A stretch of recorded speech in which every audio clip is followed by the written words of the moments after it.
Exam में 70% 70% accuracy के साथ अगर आप क्वेश्चन पेपर सॉल्व करो लेकिन नेगेटिव मार्किंग को ध्यान में ना रखो, वो बिल्कुल बराबर है आपके अगर आप 60% एक्यूरेसी या 55% एक्यूरेसी आप रखो और नेगेटिव मार्किंग को अवॉइड करो उसके। तो इसका मतलब क्या है? इसका मतलब है कि हमें जितना हो सके उतना ही नेगेटिव मार्किंग से बचना है। तो बच्चे, आज का जो वीडियो है ये इसी के बारे में है कि किस तरह से आप सभी स्टूडेंट्स नेगेटिव मार्किंग से बचा सकते हो अपने पेपर को और कैसे अपने मार्क्स को एनहांस कर सकते हो जब आप एग्जाम देने जाओगे तब। एक छोटा सा इंट्रोडक्शन मेरे बारे में, पर ये वीडियो मेरे बारे में नहीं है तो हम इस पे ज्यादा बात नहीं करेंगे। हम बात करेंगे डायरेक्टली कि ये नेगेटिव मार्किंग का जो फंडा है एसएससी जेई एग्जाम में जो चंद दिनों में होने जा रहा है उसको समझाने के लिए। बेटा, अगर मैं मैथ समझाऊं नेगेटिव मार्किंग की तो आपको 1/3 नेगेटिव मार्किंग रहती है यहां पे। इसका क्या मतलब है कि हर 3 गलत उत्तर पर आपका एक करेक्ट आंसर उड़ जाएगा। ठीक है सर, 3 गलती करने पे एक आंसर गायब, एक क्वेश्चन के जो आपने मार्क्स कमाए थे वो गायब। इन 100 question paper 70% accuracy rate of one score lower than 60%, जो मैंने वीडियो के शुरुआत में बात आप लोगों को बोली थी। तो यहां पे हमारा गोल है आज के इस वीडियो में कैसे आपको मैं गेस वर्क से कैलकुलेटेड रिस्क पर लेके जाऊं ताकि आपका जो एग्जाम का रिजल्ट है वो और एनहांस हो पाए और भी ज्यादा आप नेगेटिव मार्किंग से बच पाओ। आज के इस निम्बस लर्निंग यूट्यूब प्लेटफॉर्म से मैं आपको ये बातें बताना चाहता हूं। सबसे पहले है हमारे पास 3 राउंड अप्रोच। ध्यान से समझेंगे, ये यूज्ड टैक्टिक है, मैंने खुद के एग्जाम में भी यही टैक्टिक फॉलो करी है एंड 100% सक्सेस रेट है इस स्ट्रैटेजी का। सबसे पहला राउंड 1 आपको क्या करना है? सबसे पहले आपको लो हैंगिंग फ्रूट क्वेश्चंस को ढूंढना है। ये लो हैंगिंग फ्रूट क्वेश्चन कौन से होते हैं बेटा? लो हैंगिंग फ्रूट का मतलब वो सवाल जो देखते ही आपको पता है कि इसका उत्तर क्या है, या ये तो मुझे आता है, मेरी आसानी से बिना पेन उठाए मैं इसका आंसर को टिक कर सकता हूं। तो लो हैंगिंग फ्रूट में आप सॉल्व करोगे जो क्वेश्चन में आप 100% श्योर हो केवल उनको, और जो क्वेश्चन आपको लगता है कि ये मुझे नहीं आता या आता है थोड़ा सा कॉम्प्लिकेटेड है, थोड़ा सा अगर कैलकुलेशन करूंगा तो आ जाएगा, तो ऐसे सवाल को आप मार्क करके आगे बढ़ जाइए, उन पे टाइम मत दीजिए, क्योंकि एक बार आप 100 के 100 क्वेश्चंस पे हो करके निकलना है। और पहले राउंड में जब आप 1 नंबर से 100 नंबर तक जाएंगे क्वेश्चन पेपर में, तो आपको सिर्फ लो हैंगिंग फ्रूट जो मैंने यहाँ क्वेश्चन बताए हैं उनको सॉल्व करना है, बाकी क्वेश्चंस को छूना भी नहीं है। दूसरा राउंड जहां पे आप दोबारा से 1 से 100 तक जाते हो, लेकिन इस बार ऑलरेडी आप उन क्वेश्चंस को टिक कर चुके होगे जिनमें आप 100% श्योर हो। अब क्या बचता है? अब आता है कैलकुलेटिव जोन, जिसमें हम उन सभी क्वेश्चन को देखेंगे जिसमें फॉर्मूला की जरूरत थी, जिसमें फॉर्मूला लगा करके आपको टाइम के साथ, यानी कि आपको टाइम देना पड़ रहा है उन सवालों में, उसको आप सॉल्व करेंगे। तो राउंड 1 में लो हैंगिंग फ्रूट, वो सवाल जिनमें बिना पेन उठाए टिक करना है, आप 100% श्योर हो, वो सॉल्व करेंगे।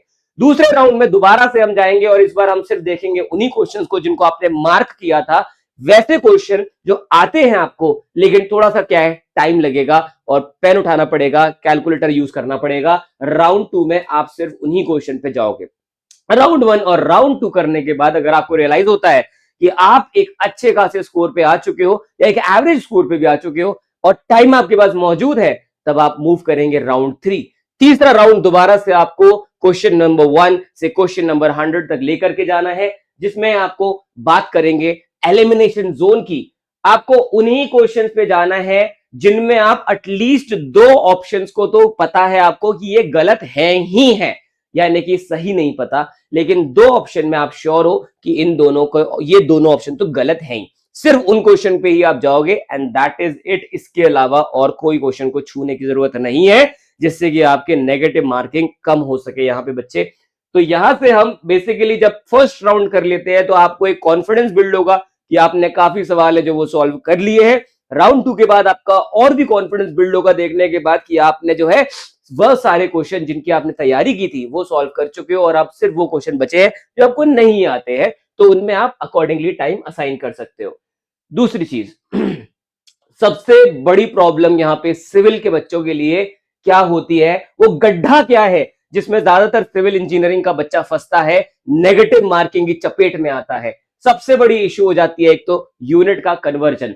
जैसे कि आपको पता है बहुत सारे एरर होते हैं जहां पे एमएम है, मीटर है, सेंटीमीटर है, इन तरह की यूनिट्स को हम नकार देते हैं, कई बार इग्नोर कर देते हैं, और यही सबक बनती है हमारे किस चीज की, नेगेटिव मार्किंग का। इसके अलावा आपको चेक करना चाहिए न्यूटन एमएम स्क्वायर है, किलो न्यूटन पर मीटर स्क्वायर है, इस तरह के यूनिट्स को आपको बहुत गौर से देखना है। कौन से कीवर्ड्स हैं जो बच्चे को फंसाते हैं? ऐसे कीवर्ड जैसे कि नॉट, जैसे कि इनकरेक्ट, जैसे कि एक्सेप्ट और जैसे कि ऑलवेज, ये वो कीवर्ड्स हैं जो हमेशा आपको देखना है। बेटा एग्जाम में याद रखना, ज्यादातर 100% आपको देखने को मिलेगा इस तरह के कीवर्ड्स को हाईलाइट किया जाता है अलग से, ताकि आप गलती ना करो। फिर भी अपन कर देते हैं क्योंकि कई बार सबसे ऑब्वियस चीज ही होती है जिसको हम भूलते हैं। समझे? जब घर से निकलते हैं, पैकिंग करते हैं कहीं घूमने जाने के लिए, आप कभी भी अपना इंपॉर्टेंट चीज नहीं भूलते हो। इंपॉर्टेंट चीज मतलब आप अपना जो है क्या कहते हैं, बैग नहीं भूल रहे हो, ठीक है, आप अपने कपड़े नहीं भूल रहे हो, अपना फोन नहीं भूल रहे हो, आप क्या भूलते हो? सबसे ऑब्वियस चीज, चार्जर भूल गए, चार्जर ही नहीं रखा, ब्रश भूल गए। सबसे ऑब्वियस चीज आदमी सबसे पहले भूलता है, इसीलिए इन पे फोकस करेंगे। The all of the above trap, ये जो आपका जो स्टेटमेंट बेस्ड क्वेश्चन आएंगे उनमें ऑल ऑफ द अबव रहेगा। और अपना क्या है, साइकोलॉजी बिल्ड है कि ये सबसे पहले एक बार चेक करते हैं, क्या पता वही हो। तो हम पहले से ही बायस्ड हो जाते हैं कि क्या पता ये तीनों चारों ऑप्शन सही हो और सारे स्टेटमेंट सही हो, ऑल ऑफ द अबव सही हो सकता है। और वहां पे जब हम बायस्ड हो जाते हैं तो ऑटोमेटिकली क्या होगा कि जिस क्वेश्चन में, जिस स्टेटमेंट में डाउट भी होगा, वो भी लगेगा अरे ये तो सही है, क्योंकि बाकी दो तो सही लग रहे हैं, जबकि उनमें से सिर्फ एक ही सही हो सकता है।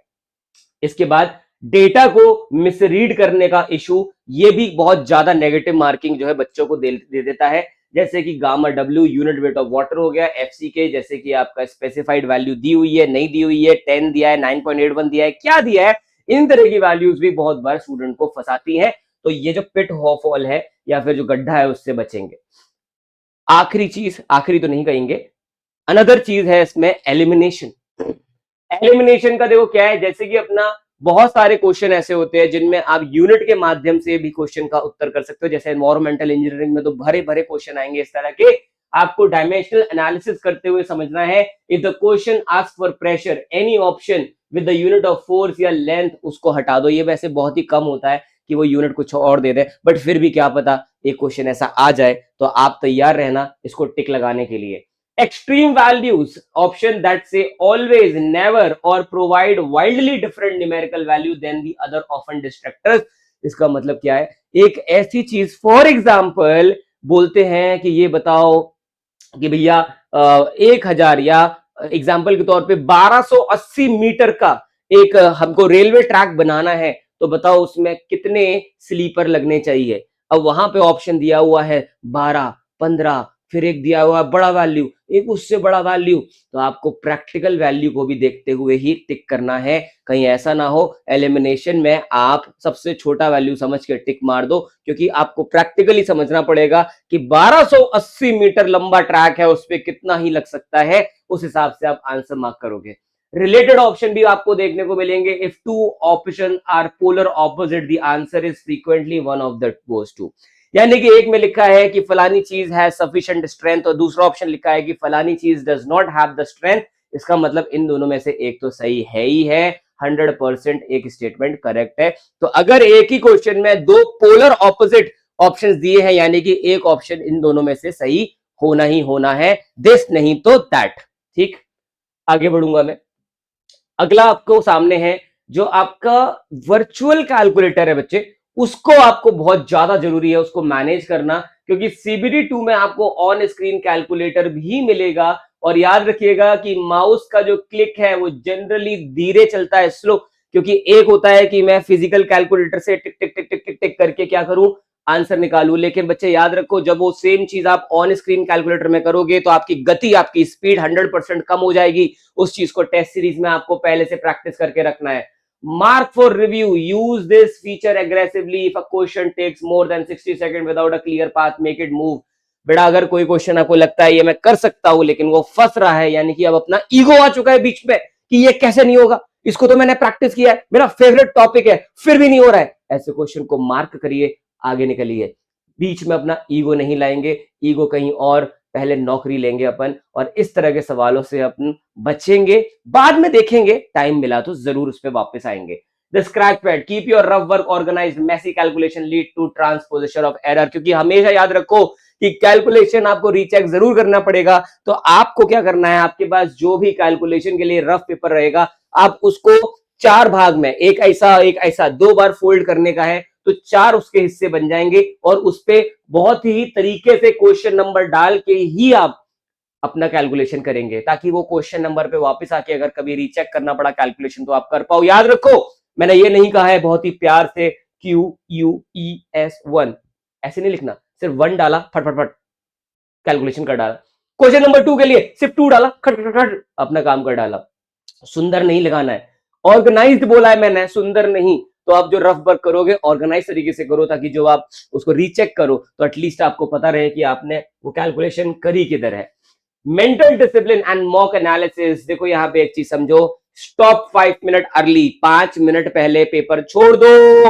आखिरी क्वेश्चन को मत घसीटो आखिरी मिनट तक, 5 मिनट पहले रुक जाओ और एक बार चेक करो आपने सारे ऑप्शन वही टिक किए हैं ना जो आप करना चाहते थे। कई बार क्या होता है, अपने को पता है आंसर ये है, अपन जल्दबाजी में दूसरा क्वेश्चन या दूसरा ऑप्शन टिक करके आगे बढ़ जाते हैं। उसको चेक करना है, हमें रिवाइज करना है हमारा पूरा का पूरा टेस्ट, उससे आप अवॉइड करोगे नेगेटिव मार्किंग। उसके बाद जब भी आप मॉक टेस्ट दे रहे हो, आपको हमेशा कैटेगराइज करना है अपने नेगेटिव मार्क्स को। सिली एरर हटाने हैं, कॉन्सेप्चुअल एरर है, गेस वर्क है, क्या है। यहाँ पे हमारा काम सिर्फ इतना है कि जो गलती आप कर रहे हो मॉक में, आप उनको ध्यान से एक जगह नोट भी करो, ताकि आपको याद रहे कि ये गलती आप कर रहे हो और इसको एग्जाम में जाकर के आप दोबारा से ना करो। अब इसका कंक्लूजन क्या है? It is better to leave a question blank and score 0 than attempt it and blindly score -1। एक ऐसा सवाल जो आपको नहीं आता उसको छोड़ना बेहतर है इन रिस्पेक्ट ऑफ या इन कंपैरिजन टू आप उसमें नेगेटिव मार्किंग ले आओ। तो यहाँ पे हमारा फाइनल टिप है कि your rank is decided by what you don't mark as much as what you do. यानी कि आपकी रैंक, आपका सिलेक्शन सिर्फ इस चीज पे डिपेंडेंट नहीं है कि आपने क्या टिक किया है, इस चीज पे भी उतना ही ज्यादा डिपेंडेंट है कि क्या आपने टिक नहीं किया है, क्या आपने छोड़ा है। जब इतना बड़ा प्रपोर्शन जो है आपका नेगेटिव मार्किंग का होता है, 1/3, 1/4 नहीं है बेटा, 1/3। तो इसलिए आपको इन सारी बातों का ध्यान रखना है और अपने नेगेटिव मार्किंग से बचना है। जितना नेगेटिव मार्किंग बचाओगे उतना ही ज्यादा सिलेक्शन के चांसेस बढ़ेगा। तो याद रखो, ये जरूरी नहीं है कि कितना आप आंसर टिक करोगे, साथ ही साथ ये भी जरूरी है कि कितना आप टिक नहीं करोगे। Alright, thank you so much. I hope ये वीडियो से कुछ ना कुछ मैं आपको जानकारी दे पाया हूंगा और आप इसको यूज भी करोगे, एग्जीक्यूट भी करोगे। केवल खाने के साथ इस वीडियो को देखने का गोल नहीं है, हमें इसको एग्जीक्यूट भी करना है बच्चे। मिलता हूं मैं आपसे अगले वीडियो में, तब तक के लिए ध्यान रखें अपना और अपने परिवार का। Bye bye, take care and see you.